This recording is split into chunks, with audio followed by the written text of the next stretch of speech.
Hello बच्चों, अपन chapter number पहला पढ़ रहे हैं रिप्रोडक्शन इन ऑर्गेनिज्म। आज ये चैप्टर हो जाएगा complete. Reproduction in organism, reproduction in organism, ये चैप्टर नंबर पहला क्लियर हो जाएगा।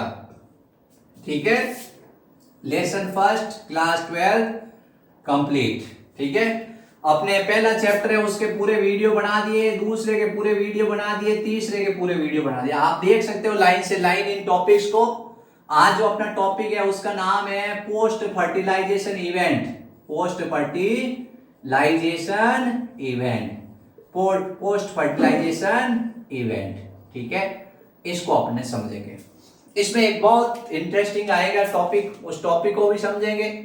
तो पोस्ट फर्टिलाइजेशन इवेंट्स को 2 पार्ट्स में डिवाइड किया गया है। सबसे पहला पार्ट है जाइगोट, पहला पार्ट है जिसका नाम है जाइगोट।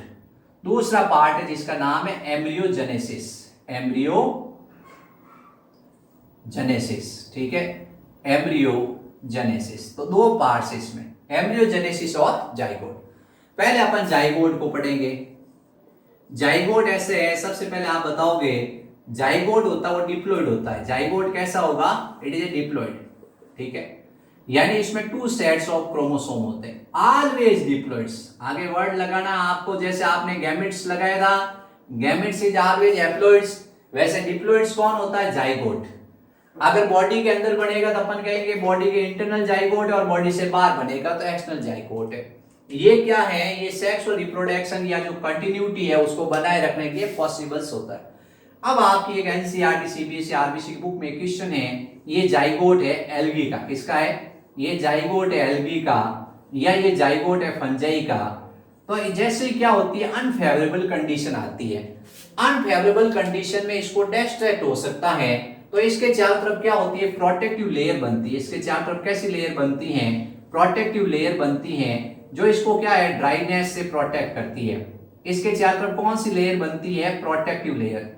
ये जो प्रोटेक्टिव लेयर, रक्षात्मक जो आवरण बना है, इसका काम होता है इसको प्रोटेक्शन करना। क्या करना? प्रोटेक्शन करना। कैसी कंडीशन है? ड्राई कंडीशन है, अनफेवरेबल कंडीशन है, टेम्परेचर ज्यादा है, उस कंडीशन पानी है नहीं, तो उस कंडीशन के अंदर ये जाइगोट है, वो क्या करेगा? वो अपने चारों तरफ एक कवरिंग बना लेगा। इस कवरिंग का नाम होगा प्रोटेक्टिव लेयर। और जब फेवरेबल कंडीशन आएगी तो इस जाइगोट से स्पोर्स बनेंगे। क्या बनेंगे? स्पोर्स बनेंगे, और स्पोर्स से एक नया प्लांट्स बन जाएगा, यानी नया एल्गी बन जाएगा। तो ये क्वेश्चन आपकी एनसीईआरटी ने दिया है। इन्होंने पूछा है कि अनफेवरेबल कंडीशंस में इसको प्रोटेक्शन करने के लिए जाइगोट अपने चारों तरफ क्या बनाता है? एक प्रोटेक्टिव लेयर बनाता है, जिसके कारण वो लॉन्ग टाइम तक क्या रहता है? प्रिजर्व रहता है, सुरक्षित रहता है। और जैसी फेवरेबल कंडीशन आती है, जो स्पोर है उसका क्या हो जाता है? जर्मिनेशन हो जाता है, और एक नया प्लांट्स बन जाता है। ये आपने ध्यान रखना है। अब अपन नेक्स्ट टॉपिक पढ़ेंगे जिसका नाम है एम्ब्रियोजेनेसिस। क्या है? एम्ब्रियोजेनेसिस। एम्ब्रियोजेनेसिस को आपको समझाते हैं, फिर अपने ये चैप्टर क्या हो जाएगा? फिनिश हो जाएगा। ठीक है, एम्ब्रियोजेनेसिस को अपन एक्सप्लेन करते हैं। बहुत इसमें क्या है, 2 सवाल दे रखे हैं। एम्ब्रियोजेनेसिस, एम्ब्रियोजेनेसिस मतलब formation of embryo. Formation of embryo, formation of embryo is called embryogenesis. यानी एम्ब्रियो बनता है, इसको अपन क्या कहते हैं? एम्ब्रियोजेनेसिस के नाम से जानते हैं। अब जाइगोट से एम्ब्रियो बनेगा तो इसको एम्ब्रियोजेनेसिस कहते हैं। ठीक है, अब अपने क्या हुआ कि एम्ब्रियोजेनेसिस होता है उसको बताते हैं। तो जो ये एम्ब्रियो बनता है इसको क्या कहते हैं? एम्ब्रियोजेनेसिस कहते हैं। ये डिप्लॉइड जाइगोट है। क्या है? ये डिप्लॉइड जाइगोट है। इस डिप्लॉइड जाइगोट का क्या बताना, आपको बताना है, डिप्लॉइड जाइगोट है, इसके अंदर होगा सेल डिवीजन। क्या होगा? सेल डिवीजन, और नंबर ऑफ सेल्स बढ़ जाएगी, सेल्स ही सेल्स बन गई। ठीक है, सेल्स बनती जाती है। एक सेल, एक डिप्लॉइड जाइगोट है, उससे इतना बड़ा ह्यूमन बीइंग बन जाता है। यानी कि जो फर्स्ट सेल ऑफ लाइफ, पहली सेल यही है, first cell of embryonic stage. प्रत्येक लाइफ की ये पहली सेल होती है, इसका नाम होता है जाइगोट। इसी से जीवन की शुरुआत है।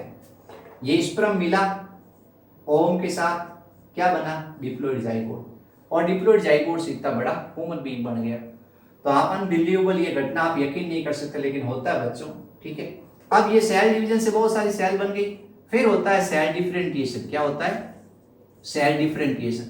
सेल डिफरेंशिएशन में क्या होगा, डिफरेंट टाइप की सेल्स है वो टिश्यू बनाएगी। क्या बनाएगी? टिश्यू बनाएगी और ऑर्गन्स बनेंगे।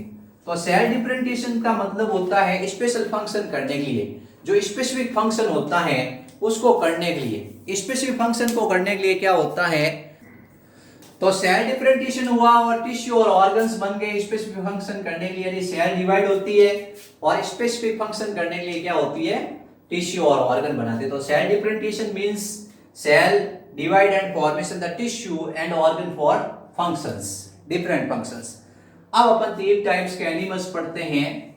इसमें एनिमल्स 3 टाइप के होते हैं। सबसे पहले होता है विविपोरस। क्या होता है? Viviparous. First is viviparous. Second है जिसका नाम है ओविपोरस। क्या है? ओविपोरस, ठीक है। तीसरा है ओविविपोरस। 3 टाइप के एनिमल्स होते हैं। विविपोरस का मतलब क्या होते हैं? They give rise the progeny, they give rise the progeny similar, यानी जो वेल डेवलप प्रोजनी प्रोड्यूस करते हैं, जो वेल डेवलप प्रोजनी प्रोड्यूस करते हैं उनको कहते हैं विविपोरस। आपने देखा जैसे ह्यूमन बीइंग है वो अपने समान क्या करता है, चाइल्ड बर्थ देता है, बच्चे देता है। दूसरे होते हैं they give rise the egg, जो एग देते हैं, अंडे देते हैं, ठीक है। जैसे आप देखते हो बर्ड्स होते हैं, ये क्या करते हैं, अंडे देते हैं। लिजार्ड होती है, क्या करती है, एग देती है। तो इनको कहते हैं ओविपोरस, ठीक है। They give rise the egg. In egg को देने के बाद एग के चारों तरफ कवरिंग होती है कैल्शियम की। किसकी होती है? कैल्शियम कार्बोनेट की कवरिंग होती है। ये इसको अनफेवरेबल कंडीशन में बचाती है। फिर बर्ड्स इसके ऊपर बैठता है और इसको हीटिंग देता है और उससे एक नया प्रोजनी या नया जो अपन कह रहे हैं ऑफ स्प्रिंग प्रोड्यूस होता है। तीसरा ओविविपोरस, इसका एक ही एग्जांपल है कंगारू। क्या है?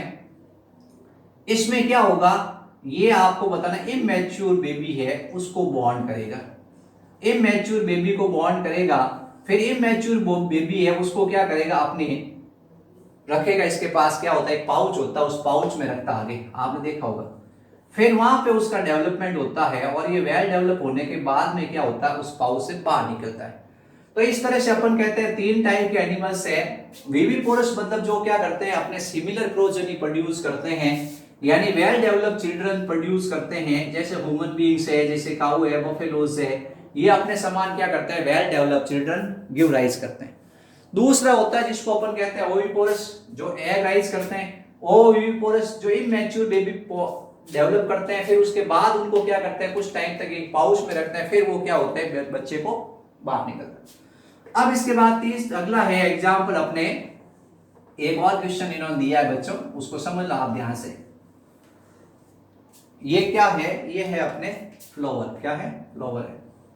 इस फ्लावर के अंदर ये क्या है, ये अपने हैं सेपल्स, पेटल्स,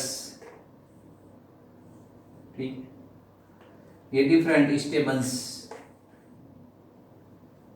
ये क्या है, ये स्टेमन्स है, और ये कार्पल है, ये फ्लावर है, ठीक है। ये फ्लावर्स है। अब क्या होता है, इस फ्लावर के अंदर ये ओवेरी है। क्या है? ओवेरी है। और ये क्या है, ओव्यूल है, ठीक है।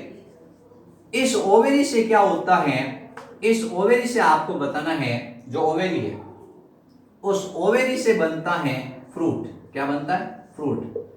और ओव्यूल से क्या बनता है, सीड। समझ के बात को? Ovary convert into fruit and ovule convert into seed. Clear that? ये हो गया, समझ गए आप? अब ऐसा होता है कि आप देखोगे कि ये ओवेरी वॉल है। क्या है? ओवेरी वॉल है। इस ओवेरी वॉल से क्या बनता है, इस तरह से ये फ्रूट वॉल बनती है। क्या बनती है? Fruit wall. और इसके अंदर जो ओव्यूल है, क्या है, ओव्यूल है, उस ओव्यूल से क्या बनते हैं, सीड्स बनते हैं। क्या बनते हैं? सीड्स बनते हैं। इस जो ओवेरी वॉल, फ्रूट वॉल है, इसका नाम होता है पेरिकार्प। क्या होता है? पेरिकार्प। और इसके अंदर जो सीड है उसको डिनोट करते हैं एस। तो आपकी बुक में एक डायग्राम है, उसमें लिखा हुआ है एस। एस का मतलब है सीड, और ऐसे ये लाइन बना के यहाँ लिखा हुआ पी, पी का मतलब पेरिकार्प, पेरिकार्प का मतलब है फ्रूट वॉल, ठीक है। जो आउटर पेरिकार्प, आउटर वॉल होती है उसको कहते हैं पेरिकार्प। अब एक क्वेश्चन पूछा एनसीईआरटी की बुक के अंदर, जो क्वेश्चन है ये क्या है, सेपल्स है, क्या है, सेपल्स है। ये आपको पता ही है, ये सारे पार्ट्स क्या हो जाते हैं, डीजनरेट हो जाते हैं, सब डीजनरेट हो जाते हैं। सिर्फ ओवरी वॉल से क्या होता है, फ्रूट वॉल और ओव्यूल से सीड बनता है। अब इन्होंने एक क्वेश्चन पूछा है कि ऐसे कौन से कोई फ्रूट्स के नाम बताओ जिसमें ये सेपल्स होते हैं वो लगे हुए रहते हैं, यानी फ्रूट बन जाते हैं लेकिन सेपल्स है वो डीजनरेट नहीं होते हैं और फ्रूट है उससे अटैच रहते हैं। आपने कभी ऐसा कोई फ्रूट खाया है बच्चों जिसमें ये सेपल्स अटैच है? बताओ क्या नाम होगा, यानी सेपल्स किस फ्रूट से अटैच होंगे। अब ये डायग्राम बनाता हूं, आप लोग बताना कि क्या बनाया मैंने। ये बच्चों क्या है, डायग्राम है, ये आप कभी कभी खाते हो, आपको ज्यादा पसंद तो नहीं है लेकिन आप क्या है मजबूरी में खाना भी पड़ता है इसको। इसमें आप देखोगे ये सेपल्स लाइफ टाइम तक अटैच रहते हैं। सोच लिया बच्चों आपने, क्या जान गए? तो बैंगन अपन जानते ही ये क्या है, ये ऐसा फ्रूट है जिसमें ये जो सेपल्स होते हैं वो लाइफ टाइम तक लगे रहते हैं। जैसे आपने टमाटर में देखा होगा, कभी कभी टमाटर के अंदर भी क्या होता है, टमाटर के अंदर भी आप देखते हो इस तरह से क्या होता है, ये सेपल्स अटैच आते हैं, ये हरे हरे रंग के यहाँ, लेकिन ये डीजनरेट बाद में हो जाते हैं। इसी तरह से आपने जैसे भिंडी खाई होगी, ठीक है, लेडी फिंगर, इसमें भी इस तरह से ये क्या है, ये सेपल्स अटैच रहते हैं। समझ गए बात को? तो ये सेपल्स अटैच रहते हैं, उन फ्रूट्स के नाम मैंने आपको बता दिए हैं, आपको याद रखने हैं। अब अपन एक टॉपिक पढ़ते हैं जो बहुत इंपॉर्टेंट है,